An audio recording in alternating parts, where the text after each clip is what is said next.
r/rules horror. Posted by u/ImSkay. Breaking into the school at night. I woke up at 7 a.m. today. My first thought was me questioning my life choices, because I don't remember ever waking up earlier than 10 a.m. on a weekend day.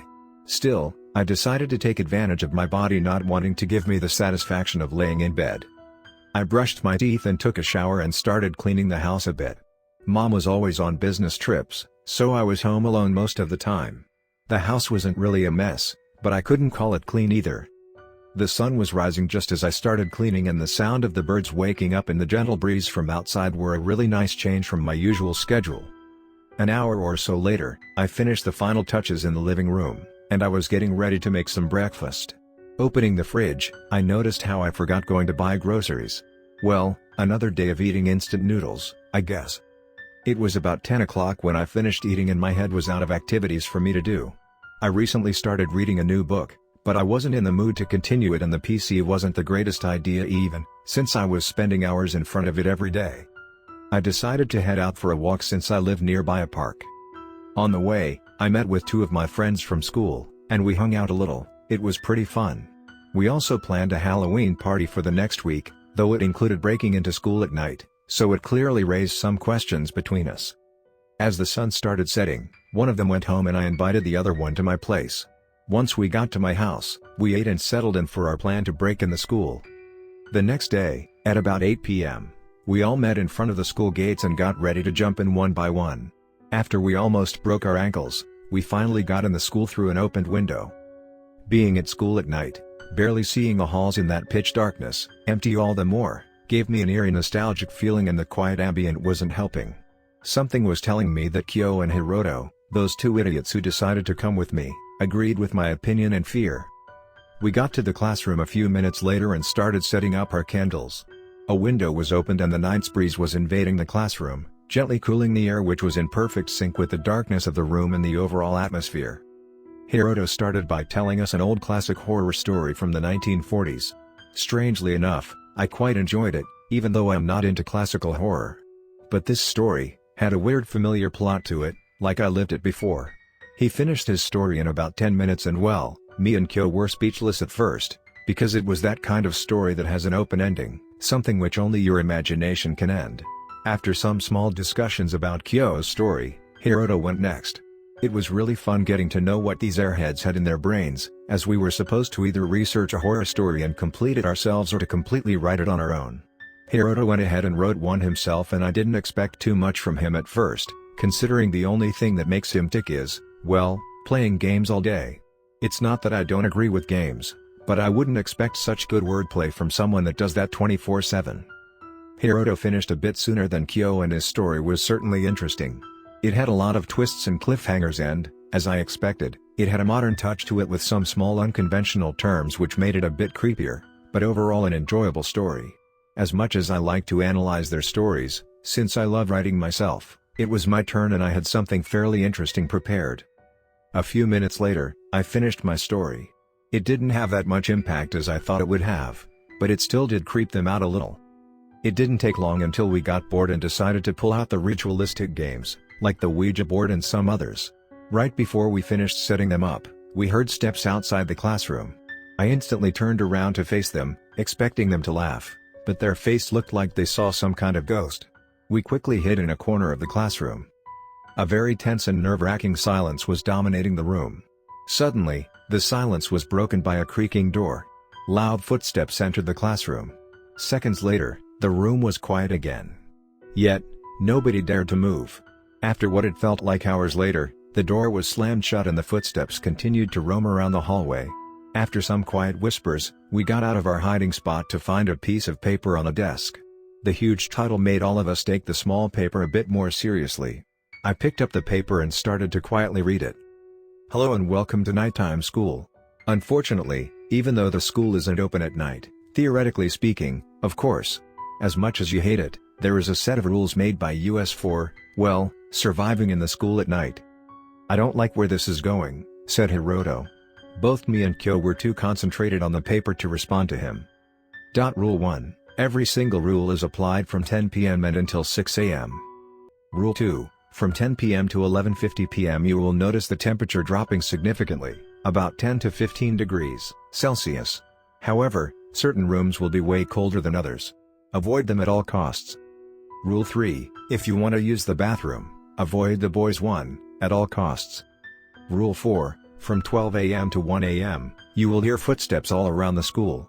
Use the classroom lockers to avoid them. If you can't, refer to Rule 11. Rule 5, starting with 1 a.m., temperatures will raise to a normal temperature again, but this time, you need to avoid hot rooms. Rule 6, don't spend more than a minute at a time in one classroom. The night physics teacher patrols the whole school at night and has some weird senses. Rule 7, a continuation of Rule 6 if you will. If more than 2 people are in the same room, for more than 20 seconds, when night physics teacher is patrolling, refer to Rule 11. Rule 8, only use running as a last resort. They will all hear you. If they catch you, may God have mercy on you. Rule 9, if you can see one of the night teachers in your classroom is looking straight at the locker you are in, refer to Rule 11. Rule 10, from 1:30 a.m. to 5 a.m., every single teacher will patrol the school in a pattern. One teacher will spend, on average, 10 minutes per floor before moving down to a lower one. There will be 2 teachers patrolling at the same time, leaving only one floor free. Some places that most of them won't check are girls' bathrooms and classroom lockers. Rule 11, keep a weapon, a gun, a knife, anything which can kill easily, close to you, at all times. If one of the circumstances mentioned before are leading to Rule 11, use that weapon to end your life immediately. It is better than being caught by them. Rule 12, it is unknown what will happen from 5 to 6 a.m. Be ready for anything. After I finished reading the story to Hiroto and Kyo, we quickly ran off in different directions, as the clock was reading 1 minute past 10 p.m. Seconds after I reached a classroom, I pulled a jacket on and froze in a corner.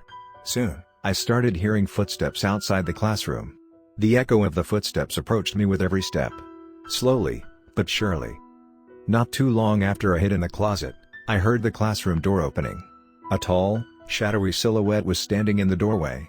It looked around the room for a few seconds, then left. I was frozen in that tight space, not having the will to move. What even was that?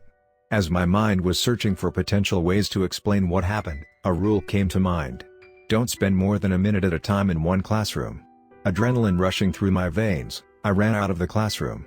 I looked left and right down the hallway, but, luckily, there was no one there. Walking around the hallway, I noticed that some of the papers and drawings on the walls were altered or very distorted in a disturbing way. Some even seemed to have blood replacing red paint. It didn't take long until I heard steps at the other end of the hallway. I instantly leapt into the closest classroom to me. When I got in, the temperature drop hit me like a truck. That room felt just like a refrigerator, which reminded me that I should avoid them. I got out and dashed into the classroom next to it. This time, it wasn't so bad, but the temperature drop was everywhere. The door opened, and I heard a few loud steps, then, the door closed again. I took a peek outside the closed, then exited the room. Minutes later, I hear the clock strike 12 a.m. As I roamed around the halls, I started hearing footsteps, from entities that weren't even there. Even so, I decided not to let it go unnoticed and hid in a closet.